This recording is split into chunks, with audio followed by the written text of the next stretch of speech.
Hi students, today we are going to discuss about the next topic, the factors on which resistance of a conductor depends. You are familiar with the term resistance. What is resistance? It is a characteristic property of a material to obstruct or defend the flow of charge or the flow of current. So resistance resists the flow of current, and each conductor has its own resistance. The resistance of a conductor is a constant at a particular temperature. So resistance is a constant property. Even though it is a constant physical quantity, it depends upon some factors. When these factors change, the value of resistance also change. So which are the factors affecting the resistance of a conductor?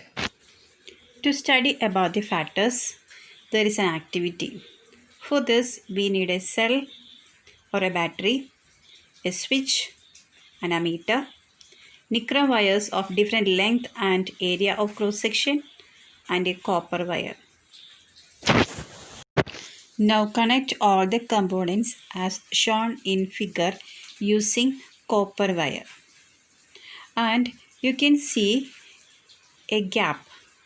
In that gap, you have to connect a nichrome wire of length L.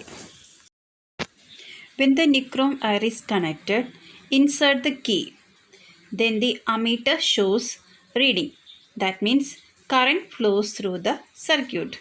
Measure the value of current. We can see that the value of current is 2 ampere. Now disconnect the nichrome wire of length L, and instead of that connect another nichrome wire of the same area but double the length. When this nichrome wire is connected having length 2L, the ammeter shows another reading. Now the ammeter reading is 1 ampere. For the nichrome wire of length L, we got the current as 2 ampere, and for the nichrome wire of double the length, the current becomes 1 ampere. In the first part of the activity, when a nichrome wire of length L is connected, we got the current as I1 equal to 2 ampere. That means when the length is L, current is 2 ampere.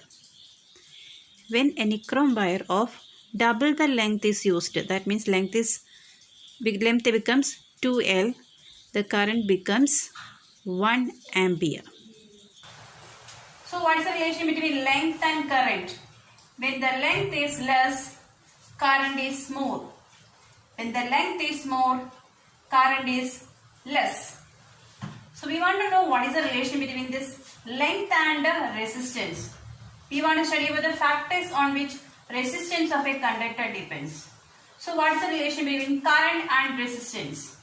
From Ohm's law, we studied the equation V equal to IR. From this equation, we can form two more equations. That is, I is equal to V by R. Also, R is equal to V by I. Now, look at equations this 2 and 3. We can see a relation between current and resistance. When the resistance is more, current is less.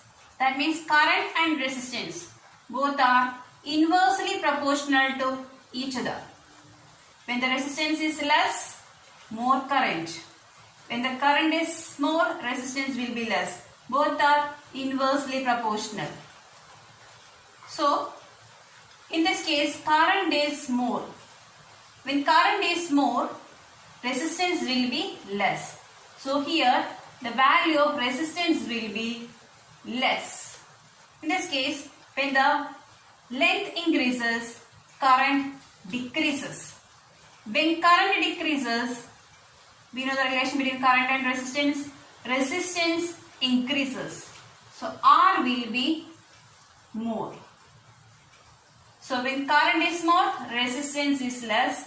When current is less, resistance is more. We need the relation between length and resistance. When the length is less, resistance also less.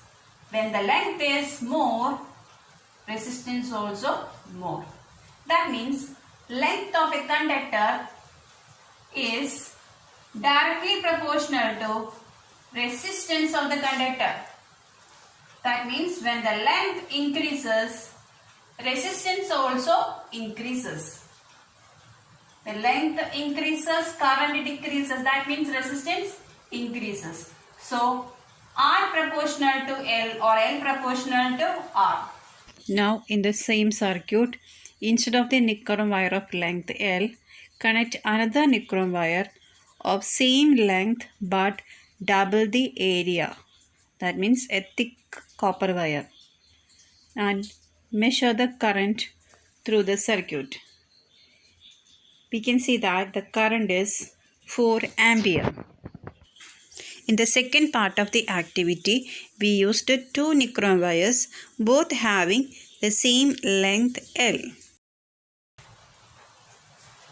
But one difference, one wire is thicker than the second wire. One thin wire and one thicker wire, both having the same length. So we understood that the current, when the length is L, current we already measured in the first case, I1 is equal to 2 ampere.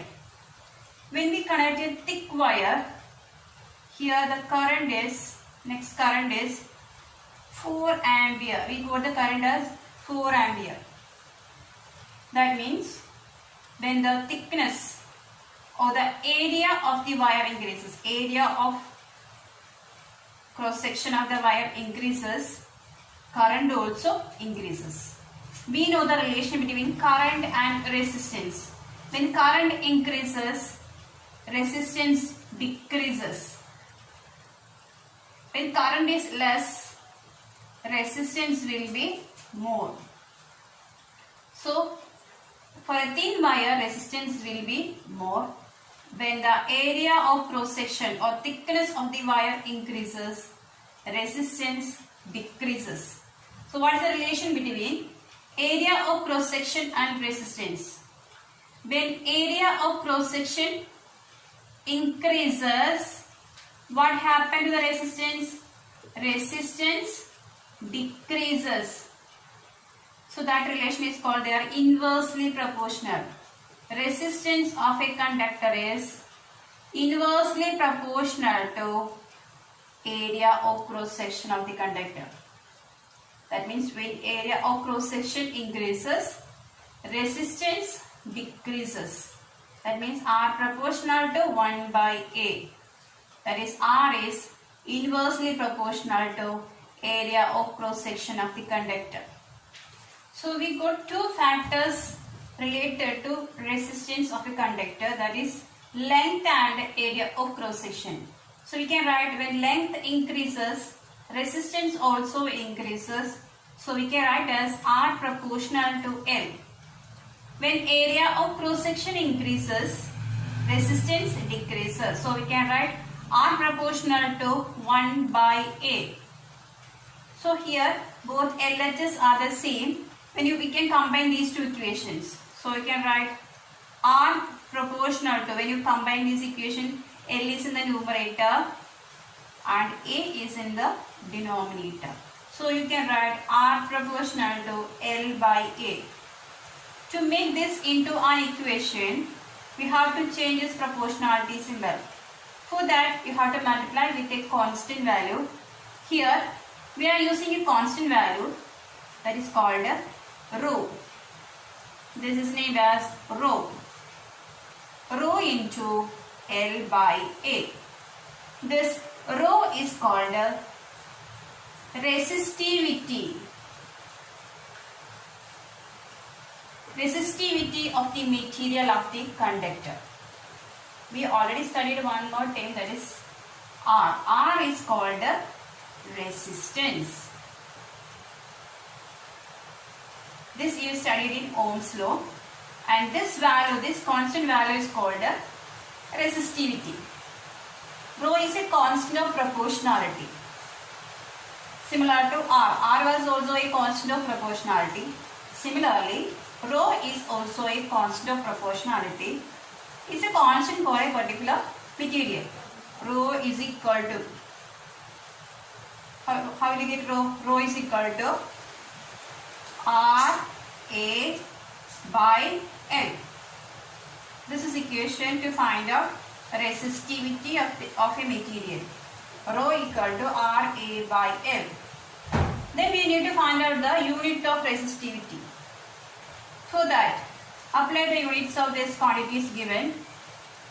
SI unit of resistance we already know, that is ohm. Area SI unit is meter square. Length SI unit is meter. So this meter and meter will get cancelled. So the SI unit of resistivity is ohm meter. Here the table shows the resistivity of conductors, alloys and insulators. When you compare, you can see that conductors and alloys have very low resistivity.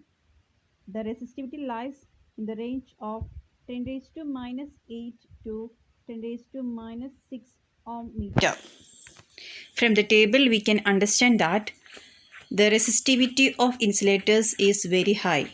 It ranges from 10 raised to 12 to 10 raised to 17 ohm meter. And if you compare the resistivity of alloys and conductors, alloys have resistivity greater than that of conductors.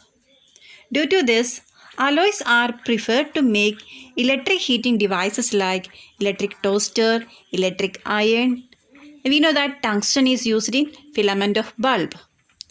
Because due to this high resistivity, these alloys do not get oxidized or burn easily at a very high temperature.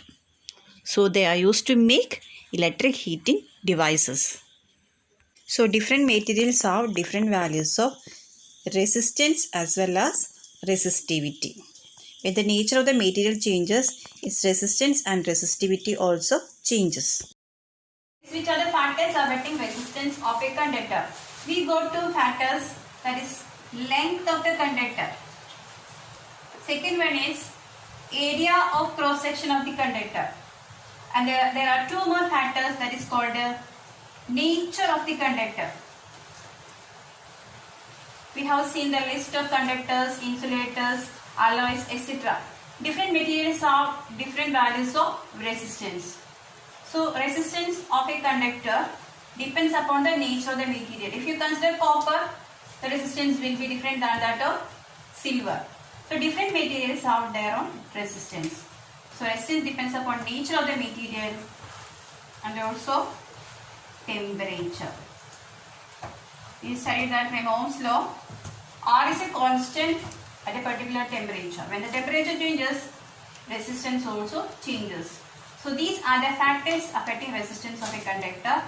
Length of the conductor, area of cross section of the conductor, nature of the material and temperature of the medium.